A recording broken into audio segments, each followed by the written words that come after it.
Ignition sequence start. 6, 5, 4, 3, 2, 1, 0. All engine running. Liftoff. We have a liftoff. 32 minutes past the hour. We got a roll program. That's the amazing thing about being right here, right now, because I'm surrounded by what seems to be the year of fun. It's going to have a lot of different layers to it. There's a few different ways that you can create an idea with something like this. And you can kind of know the different parts that you want to use and the different cables and structures of data that you're gonna have to use. And you kind of take it from sort of the finish line to the beginning. You kind of write it backwards. It's an augmented reality piece, which means that we can actually see the surroundings and see the people here, and then on top of that is an extra virtual layer of our computer graphic fish.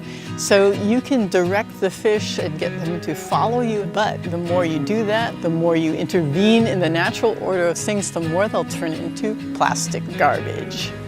We're working on another interactive projection with this time a depth sensor. So we have a projection that we're utilizing on the right half of the lake and the left half of the lake. And what it's doing is kind of mimicking the right and left half of the brain. We've been affected by the constant intake of media and information. We have shorter attention spans and repetitive thoughts and chemicals released in our brain every time we get a notification sound.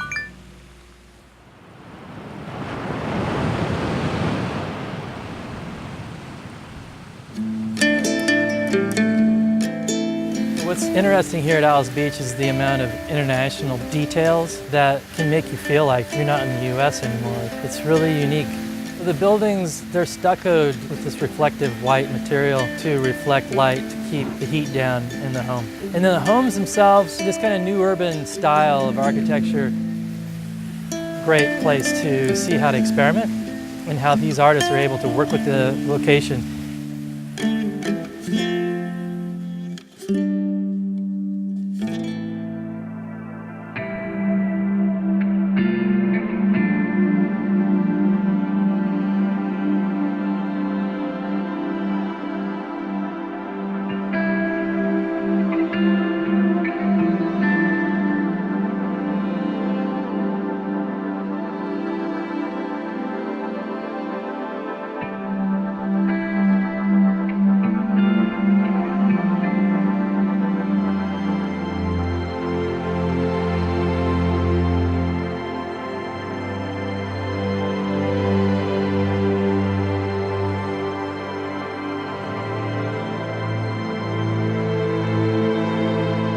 It's a completely interactive piece, and so when someone swings, particles sort of explode, and there's also a soundscape that goes with it. So as you swing back and forth on the swings, different notes will play depending on how high you swung on it.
Chance to just be curious, just continue to be interested in the world instead of just walking straight through it and just trying to get through it, period.